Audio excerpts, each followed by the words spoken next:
হলি recipe.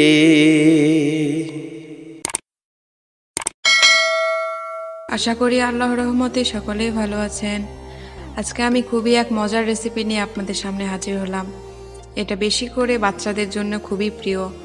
আমি আজকে ice cream recipe নিয়ে আপনাদের সামনে হাজির হয়েছি, কাস্টার্ড আইসক্রিম। ঈদের দিন বিকেলবেলা আমরা সকলেই কিছু না কিছু খেতে পছন্দ করি, আর বাচ্চারা তো খেতে পছন্দ করেই। সেই জন্য আমি ভাবলাম ঈদের বিকেলবেলা খাওয়ার জন্য আইসক্রিম বানানো হোক না কেন।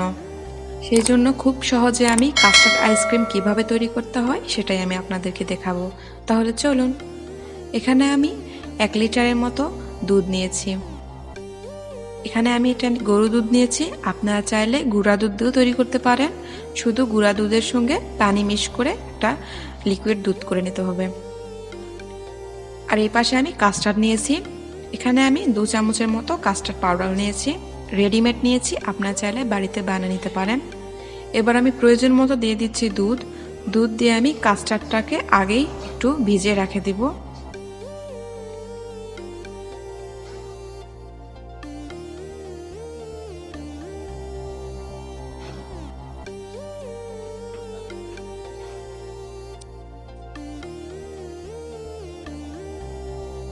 এই তো আমার ভালোভাবে কাস্টার্ডের সঙ্গে দুধটা মিশে গেছে।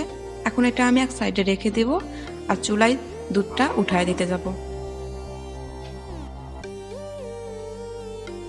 এই তো আমি হাঁড়িটাকে চুলায় উঠিয়ে দিয়েছি।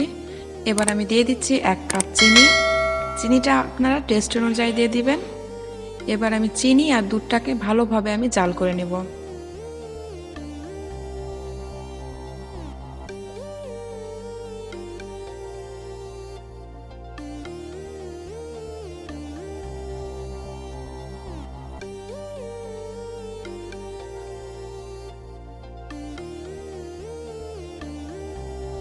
আমি নেড়ে চেড়ে ভালোভাবে এটাকে জাল করে নিচ্ছি।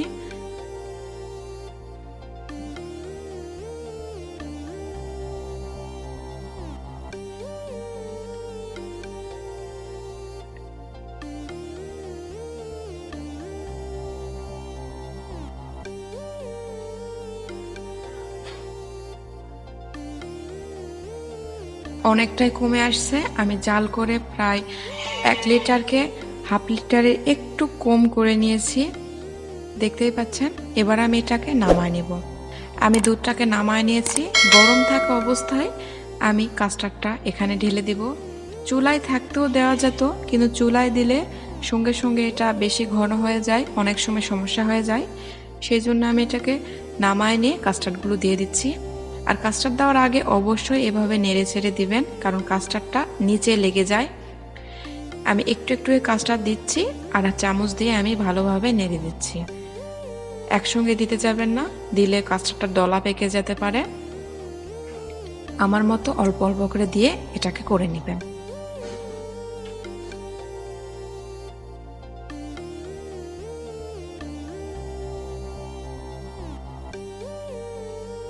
এই তো সবগুলো আমি দিয়ে দিলাম। এখন ভালোভাবে এটাকে মিশাতে হবে। এটা গরম আছে, ঠান্ডা হতে হতেই কাস্টার্ডটাও এটা সেদ্ধ হয়ে আসবে আর এটা অনেকটাই ঘন হয়ে আসবে। দেখতেই পাচ্ছেন অলরেডি ঘন হচ্ছে। এটা আরো কিছুক্ষণ ঘন হবে। আমি আরো কিছুক্ষণ এভাবে নাড়তে থাকবো।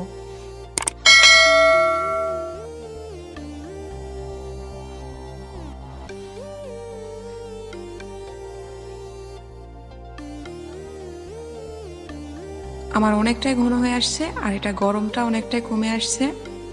এবার আমি এই হাঁড়ি সহকারে আমি ফ্রিজে রেখে দিচ্ছি। অবশ্যই ডিপ ফ্রিজে রাখবেন। আপনার চাইলে একটা বোলে এটাকে উঠায় নিয়েও ফ্রিজে রেখে দিতে পারেন। আমি হাঁড়িতেই রাখলাম। আমি ফ্রিজ থেকে বের করে নিয়েছি। এটা হালকা জমতে আমি বের করে নিয়েছি। এটা বেশি জমা যাবে না, এরকম হালকা জমলে এটাকে বের করে নিতে হবে। প্রায় 3 থেকে 4 ঘন্টা রাখলে এইরকম প্রায় হয়ে আসবে। এবার আমি একটা ইলেকট্রিক বিটার দিয়ে ভালো করে বিট করে নিচ্ছি। এটা ইলেকট্রিক বিটার দিয়ে করতে হবে, কারণ হ্যান্ড উইক্স দিয়ে এটা ভালো হবে না। আমি এবার ভালোভাবে এটাকে বিট করে নিচ্ছি।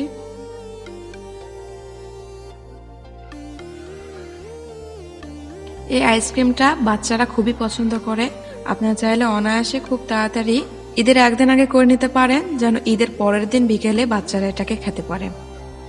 এই তো আমি কিছুক্ষণ বিট করে নেওয়ার পর দেখতেই পাচ্ছেন আগের থেকে অনেকটা বেশি হয়ে আসছে আর ফমি ভাব চলে আসছে।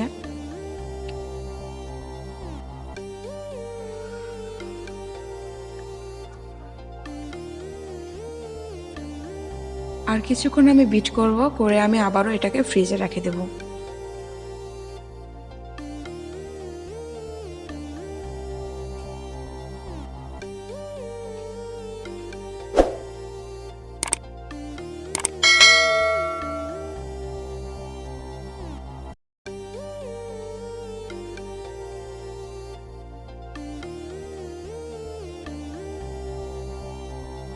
এই তো বিট করা আমার হয়ে এলো। এবার আমি একটা বক্সে এটাকে ঢেলে নিচ্ছি।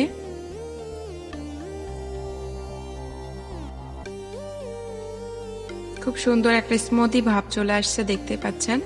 এটা ইলেকট্রিক বিটার দিয়ে করলে এইরকম হবে।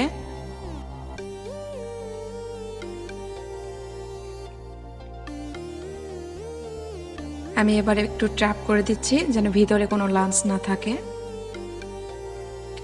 এবার আমি ঢাকনা দিয়ে প্রায় 10 থেকে 12 ঘন্টার মতো ফ্রিজে রাখবো। আপনার চাইলে সারা রাতও রাখতে পারেন। আমি সারা রাত পর ফিরে আসলাম। এই যে আমার আইসক্রিম খুব ভালোভাবে সেট হয়েছে।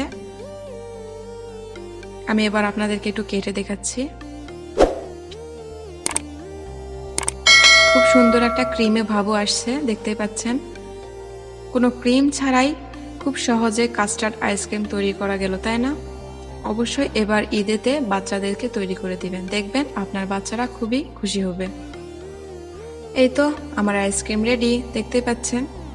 কিছুক্ষণ রাখার জন্য এটা গলে গলে চলে আসছে, দেখছেন। হুইপ ক্রিম দিয়ে যেরকম তৈরি করলে লাগে ঠিক সেই রকমই লাগে। আপনার বাসায় একবার হলেও ট্রাই করবেন।